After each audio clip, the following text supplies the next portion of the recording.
नमस्कार मित्रों, आज हम लोग पढ़ेंगे पुष्ट पालन के बारे में। पुष्ट पालन क्या होता है, यह पुष्ट पालन एक व्यापारी के लिए क्यों आवश्यक है, पुष्ट पालन के क्या उद्देश्य होते हैं, इस सारी चीज़ों को हम पढ़ेंगे 5 से 10 मिनट के अंदर। इसकी सारी चीज़ों को हम लोग सीख लेंगे।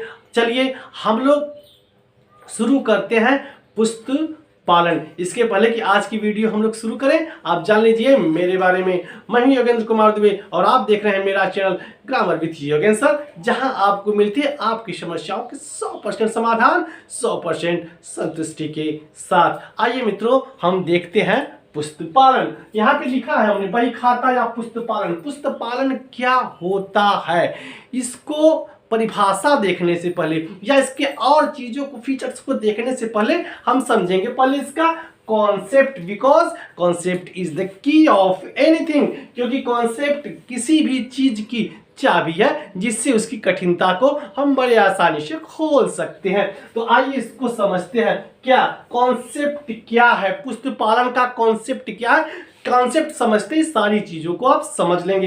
क्यों, यहाँ पे देखेंगे एक होता है व्यापार, एक क्या होता है सर, व्यापार होता है, और एक होता है व्यापारी, एक होता है व्यापारी। इस व्यापार को उत्तम तरीके से चलाने के लिए जाहिर सी बात है कि हम भिन्न भिन्न प्रकार के लेन देन करते हैं, है ना।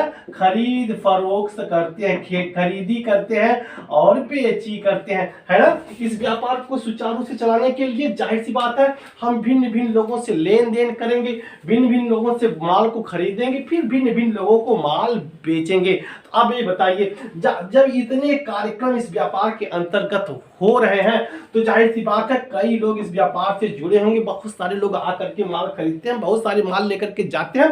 कई कंपनियों से इस व्यापार में माल आता है और कई प्रकार के ग्राहकों को माल दिया जाता है, और कोई उधार लेके जाता है तो कोई नगद लेके जाता है, तो कोई आज पैसा देता है तो कोई कल पैसा देता है। इतनी सारी चीजों को एक व्यापारी के द्वारा याद कर रख पाना संभव है? आप बताइएगा मित्रों। इस सारी जो सौदेबाजी हो रही है, जो सारा लेन देन हो रहा है, उसको याद रख पाना संभव है? नहीं, बिल्कुल सही कहा है आपने, वह संभव नहीं है। तो उसी को क्रमवार तिथिवार लिखने की जो कला है वही है पुष्ट पालन। क्या व्यापारिक सौदों को, जो भी हम लेन देन करते हैं, जो भी व्यापारी माल मंगवाता है, जो भी यह आय व्यय करता है, जो भी यह वेतन भुगतान करता है, इस सारी चीजों को जिस कॉपी में या जिस तरीके से हम लिखते हैं वही है पुष्ट पालन।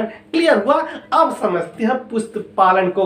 मैंने कॉन्सेप्ट बता दिया, कॉन्सेप्ट यही है, बस इसको आप दिमाग में बैठा लीजिए। बाकी अब समझिए पुष्ट पालन क्या है। चलिए हम समझते हैं पुष्ट पालन को व्यवहारिक तरीके से, या जो किताबों में बताया गया है उस अंदाज में। अच्छा समझिए।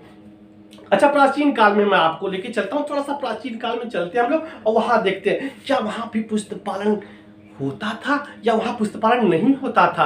अब आप समझिए, प्राचीन काल में तो लेन देन की प्रक्रिया ऐसी थी कि हम एक कलम ले गए, इसके मूल्य के बराबर अगर चावल भी मिल गया तो हम लेकर के दे दिए, है ना। तो व्यापार बड़ा ही सीमित होता था मित्रों, व्यापार का क्षेत्र इतना विकसित नहीं था, तो वहां पुष्ट पालन की हमको कोई आवश्यकता पड़ती ही नहीं थी। लेकिन आज के टर्म्स एंड कंडीशंस को आप देखिए कि व्यापार कितना ज्यादा बढ़ गया है मित्रों, इतना ज्यादा लार्ज हो गया है और इतना ज्यादा कंपटीशन हो गया है कि अगर वहां पे भिन्न भिन्न प्रणाली का उपयोग न किया जाए तो आपका व्यापार फल फूल नहीं सकता।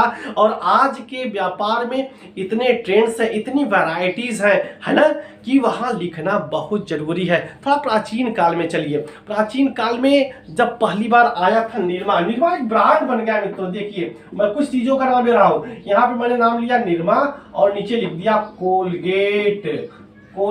ये प्राचीन काल के प्रोडक्ट है, बहुत पहले से चले आ रहे हैं। निरमा और कोलगेट, है ना, यह जब मार्केट में अकेले थे, वॉशिंग पाउडर के रूप में निरमा का जब प्रयोग अकेले हुआ, वॉशिंग पाउडर, है ना, और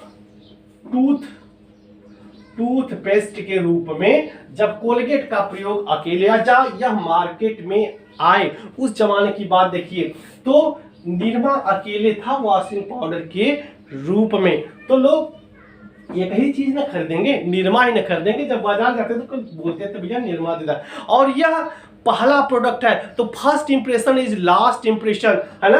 इस प्रोडक्ट का नाम रखा था निरमा, इस वॉशिंग पाउडर का नाम रखा था निरमा। आज भी कंट्री साइड में आप चले जाइए, जबकि वॉशिंग पाउडर की तमाम वैरायटीज मौजूद हैं, लोग बोलते हैं दुकानदार से भैया एक निरमा दे दा, भैया एक निरमा दे दा। क्यों?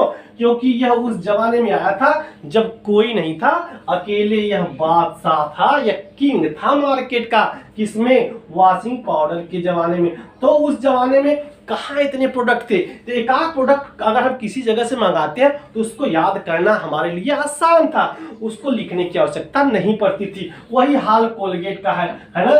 तो टूथपेस्ट के इलाके में यह शेर अकेला था, और आज भी कंट्री साइड में चले जाइए तो लोग बोलते हैं भैया एक कोलगेट दे दिया, है ना। भले वो आज दुनिया भर का वैरायटीज है, वो दुकानदार उनको उठा करके बबूल दे दे, उनको पेप्सोडेंट दे दे, या आप कह लीजिए दंत कांति दे दे, कुछ भी दे सकता है, सिबाका दे दे, कुछ भी प्रोडक्ट दे दे, लेकिन उनके कोलगेट से मतलब ये कोलगेट जानते हैं, क्योंकि यह उस जमाने का प्रोडक्ट था जब यह मार्केट का किंग हुआ करता था, अन्य कोई दूसरा टूथब्रश नहीं था। तो कहने का मीन्स यह है कि उस समय प्रोडक्ट बहुत कम थे और उनके लेन देन को याद रखना संभव था किसी भी व्यापारी के लिए। लेकिन आज देखिए इस प्रकार का कंपटीशन फैला हुआ है, इस प्रकार का कंपटीशन है कि एक इसे वॉशिंग पाउडर है, इसके कम से कम 20 ब्रांड आपको मिल जाएंगे।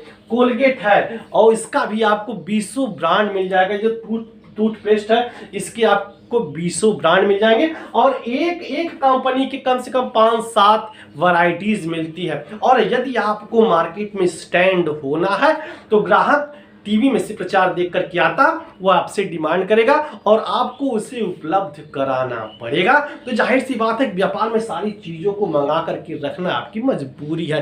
तो इतने प्रकार का जब आप सौदा करेंगे तो इतने कंपनियों से आप जुड़ेंगे, उनका लेन देन, उनका हिसाब किताब, उनसे क्या हमने लिया, क्या हमने दिया, क्या कमीशन उनको देना या उनसे लेना है, और इसके लिए तमाम प्रकार की जो लोगों को हमने रख रखा है, अर्थात व्यापार का क्षेत्र बहुत बड़ा हो गया। आज के परिवेश में, इस आधुनिक परिवेश में ये समस्त लेन देन को याद रख पाना मित्रों संभव नहीं है।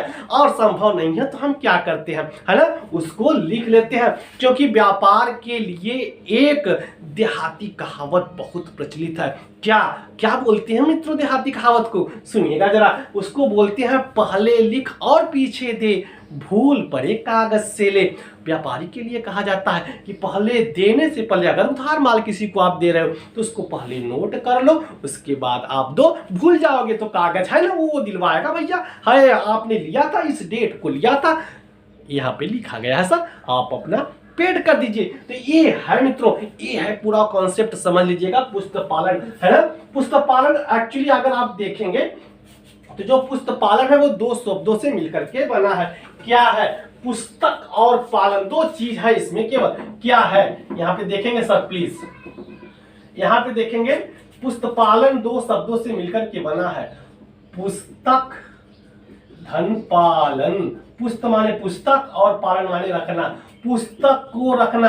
तो इसका क्या मतलब आप समझते हैं? पुस्तक को अलमारी में रखना नहीं सर, व्यापार की भाषा में पुस्तकों को रखने का मतलब है व्यापार से संबंधित लेन देन को, व्यापार से संबंधित लेन देन को किसी किताब में तिथिवार क्रमबद्ध तरीके से लिखना। अब आप समझ गए होंगे पुस्तक पालन क्या है, क्लियर हुआ है क्या? व्यापारिक लेन देन को किसी भी बही खाता में या किसी पुस्तक में तिथिवार क्रमबद्ध तरीके से लिखना ही पुस्तक पालन कहलाता है मित्रों। अब बताइए कहीं किसी भी प्रकार का कोई डाउट हुआ, एकदम टेंशन लेकर मत पढ़िए, मैं टेंशन देता ही नहीं मित्रों, एकदम आजादी से आप पढ़िए और मैं आपको चुटकी में सारी चीजों को क्लियर करवाऊंगा, ये मेरा वादा है। आइए पुष्प पालन को हमने समझ लिया।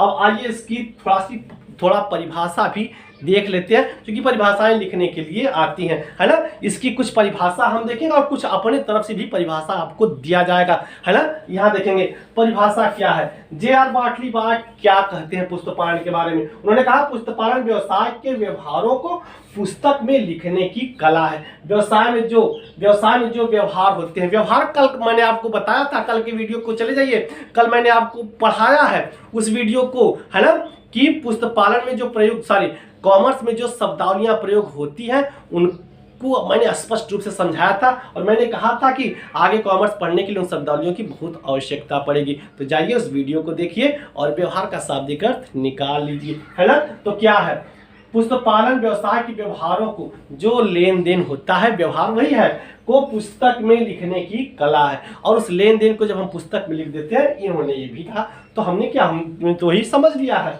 रोलैंड कहते हैं पुस्तक पालन सौदों को निश्चित आधार पर लिखने की कला है। एक जो निश्चित आधार है, एक जो निश्चित नियम है, एक जो निश्चित बेस है, उसके आधार पर लिखना ही पुस्तक पालन है। ये रोलैंड महोदय ने कह दिया। और ये देखेंगे नीचे मैंने लिखा है स्वमतानुसार, है ना, स्वमतानुसार। क्यों?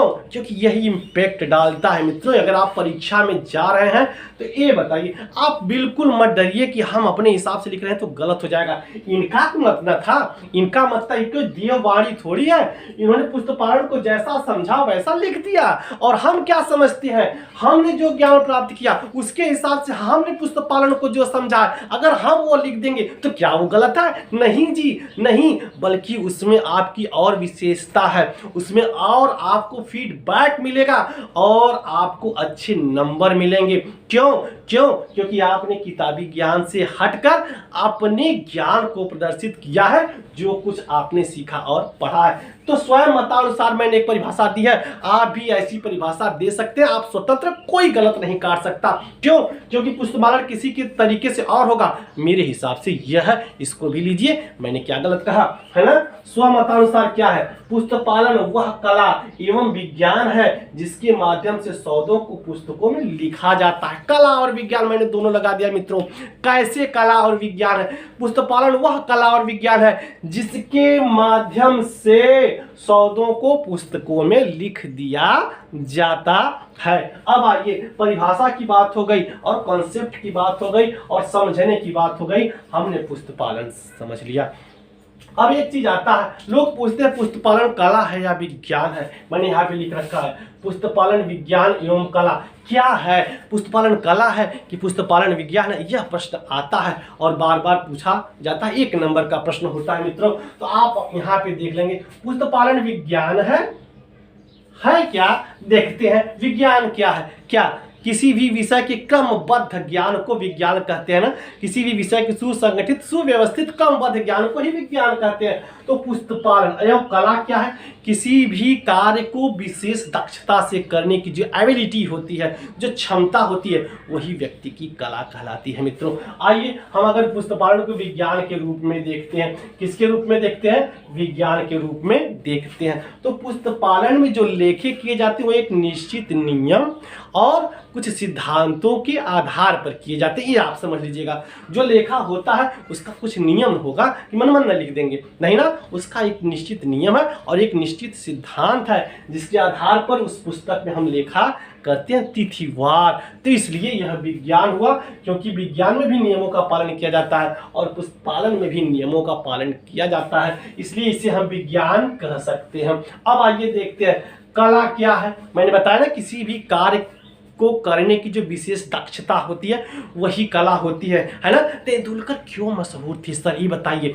तेंदुलकर के अंदर एक कला थी कि 2 व्यक्ति अगर पॉइंट पे खड़े हैं तो गेंद को वह गैप में ढकेल देने में, गेंद को गैप में प्लेस करने में वो माहिर थी। यही उनकी कला थी जो उनको मास्टर बल्लेबाज बना गई मित्रों। तो वही एक कला होती है, वही कला है। तो ये जो लिखना है पुस्तक पालन, ये भी एक कला ही है, सबके बस की बात नहीं है। तो हम कह सकते हैं क्या? पुस्तक पालन कला भी है और पुस्तक पालन विज्ञान भी है।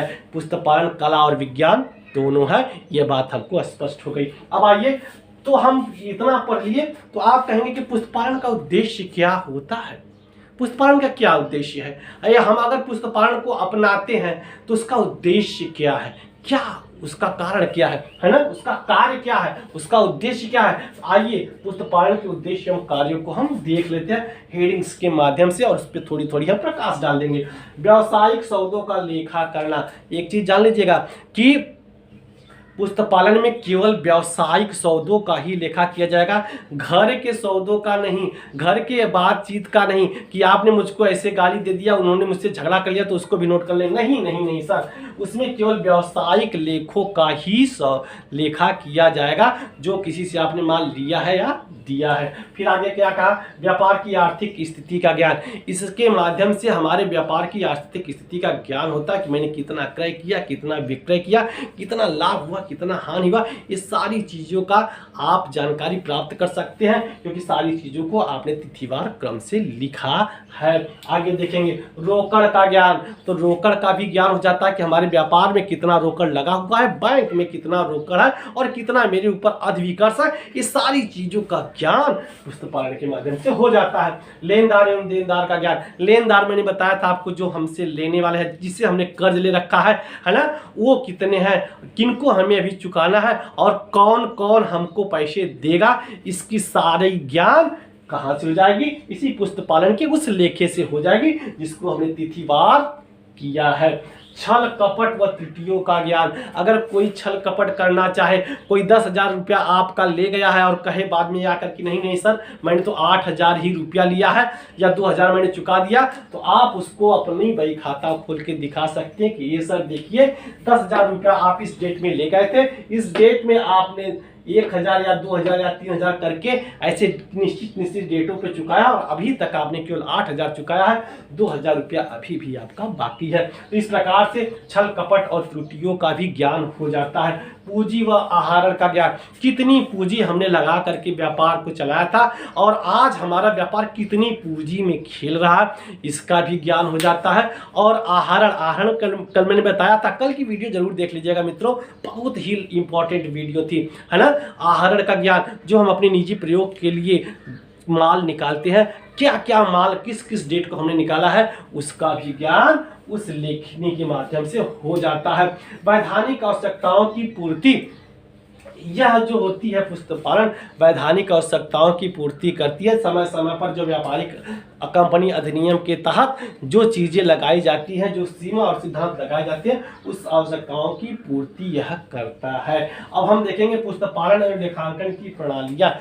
पुस्तपालन है ना, ये जो लेखा करने की प्रवृत्ति है, यह जो हम पुस्तकों में लिखते हैं, इसकी कितनी प्रणालियाँ मौजूद हैं पूरे देश में, है ना, किन किन विधियों से करते हैं। क्योंकि कोई भी एक चीज़ बनता है मित्रों, तो उसकी वैरायटी जरूर आ जाती है, आप समझ ही रहे हैं, है ना। एक साबुन, एक निरमा आया था, आज उसकी तमाम वैरायटीज मौजूद है ना। तो पुस्तपालन एक ने लिखने का तरीका बनाया, तो उसको लिखने की आज 4 विधियां हैं, जो हम पुस्तकों में उसको लिखते हैं। उस लेन देन को लिखने की कितनी विधि है, 4 विधि है। वही है पुस्तपालन लेखांकन की प्रणाली। प्रणाली क्या है, वह विधि जिस विधि से हम पुस्तकों में व्यवहारिक लेन देन को लिखते हैं, वही तो है। आज उसके लिए 4 प्रणालियां हैं। रोकड़ प्रणाली क्या है ना, यह प्रणाली रोकड़ पर आधारित है मित्रों। यह कैश के लेन देन का ही व्यवहार करती है। कोई लेन देन हो तो वो कैश में होना चाहिए, उधार में नहीं होना चाहिए। इसमें केवल उन्हीं लेखों का एंट्री किया जाता है जिसको कि हम पैसा दें या पैसा प्राप्त करें। यह प्रणाली केवल विद्यालय के लिए, पुस्तकालय के लिए, अनाथालय के लिए, गौशाला के लिए या क्लबों आदि में ही प्रचलित है, या उन्हीं के लिए उपयुक्त है, जहां लय लगा हो, जहां लय हो रहा हो, है ना। क्योंकि उनका उद्देश्य मुख्य रूप से लाभ कमाना नहीं होता, और जिनका उद्देश्य मुख्य रूप से लाभ कमाना नहीं है, वहां पे यह प्रणाली प्रचलित होती है। कौन, रोकड़ प्रणाली, पहली प्रणाली। दूसरा प्रणाली देखेंगे इकहरा लेखा प्रणाली। इकहरा लेखा प्रणाली क्या है, जहां पर 2 पक्ष प्रभावित नहीं होते, केवल एक पक्ष का लेखा किया जाता है, वही होता है इकहरा लेखा प्रणाली। यह उपयुक्त प्रणाली नहीं मानी जाती है, क्योंकि कभी कभी इसमें लेखा किया ही नहीं जाता। यह मुख्य रूप से अवास्तविक या अवैज्ञानिक प्रणाली है। इसका प्रयोग बहुत कम देखने को मिलता है। आएंगे दूसरा है यहाँ पे तीसरे नंबर पर दोहरा लेखा प्रणाली। इस प्रणाली के अंतर्गत प्रत्येक लेखों के दो पक्ष होते हैं, है ना, दो पक्ष, एक पक्ष इधर और एक पक्ष इधर। प्रत्येक लेखों के दो पक्ष होते हैं और इनका तिथिवार उसमें लेखा किया जाता है। इससे त्रुटियों में बहुत हद तक सहायता मिलती है और यह पूर्ण रूप से एक वैज्ञानिक प्रणाली है। कैसी प्रणाली है मित्रों?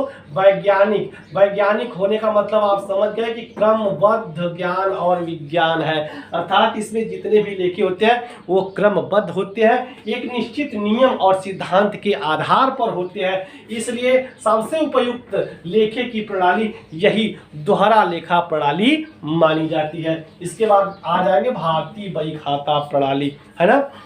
भारतीय बही खाता प्रणाली में भी दो पक्ष होते हैं और जहां दो पक्ष होते हैं वह प्रणाली अच्छी मानी जाती है। और इसकी सबसे बड़ी विशेषता यह है कि यह स्थानीय भाषाओं में लिखी जाती है। आप जिस भाषा में के हो, जिस क्षेत्र के हो, उस भाषा में इस प्रणाली का प्रयोग आप कर लेते हो, यही इसकी खास बात है। इसको महाजनी प्रणाली भी कहा जाता है। तो इस प्रकार से मैंने आज आपको पुस्तक पालन किया है ना, उसकी परिभाषा क्या है, उसके कॉन्सेप्ट क्या है, पुस्तक पालन के उद्देश्य क्या है और पुस्तक पालन लेखांकन में किन किन प्रणालियों का प्रयोग किया जाता है, उसको अच्छे से मैंने आपको समझाया है मित्रों। और अगले दिन हो सकता है मैं इस पर आपके लिए ऑब्जेक्टिव प्रश्न लेकर के आऊं, नहीं तो फिर मैं आपको अगले वीडियो में उसके साथ साथ खातों के प्रकार के बारे में बताऊंगा। एक एक स्टेप को ऐसे ही सरल तरीके से हम लोग समझेंगे। यदि आपको मेरा आज का यह वीडियो पसंद आया मित्रों तो मेरे चैनल को सब्सक्राइब करिएगा, लाइक शेयर कमेंट करिएगा और जो भी आपको प्रश्न पूछने हो कमेंट के माध्यम से जरूर पूछिएगा, कमेंट जरूर करिएगा, वही हम लोगों के लिए खुराक है। मेरे समझ से आज की सारी चीज़ें आपको अच्छे से आ गई होंगी और अगले की वीडियो आगे की कक्षा के लिए अभी आपको एक आध दिन का इंतजार करना पड़ेगा। तब तक के लिए नमस्कार।